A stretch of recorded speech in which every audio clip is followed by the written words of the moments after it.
വഴിയാത്രക്കാരൻ തെരുവുനായ്ക്ക് നേരെ എറിഞ്ഞ കല്ലുകൊണ്ട് വ്യാപാര സ്ഥാപനത്തിന് വലിയ നാശനഷ്ടം. കൂറ്റനാട് സെന്ററിലെ പടിഞ്ഞാറങ്ങാടി റോഡിലെ ഷെമീർ ട്രേഡേഴ്സ് എന്ന പെയിന്റ് കടയുടെ മുൻവശത്തെ ചില്ലിന്റെ ഡോറാണ് കല്ലേറിൽ പൂർണ്ണമായും തകർന്നത്. കഴിഞ്ഞ ദിവസമായിരുന്നു സംഭവം.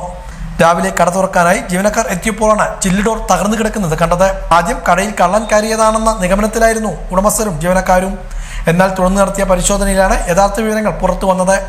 കടയിലെ CCTV ദൃശ്യങ്ങൾ പരിശോധിച്ചപ്പോഴാണ് വഴിയിലൂടെ പോകുകയായിരുന്ന തെരുവുനായെ ഒരാൾ കല്ലെറിയുന്നതും ലക്ഷ്യം തെറ്റിയ കല്ല് വന്നു പതിച്ചത് കടയുടെ ചില്ല് തകരുന്നതുമായ ദൃശ്യങ്ങൾ ശ്രദ്ധയിൽപ്പെട്ടത്.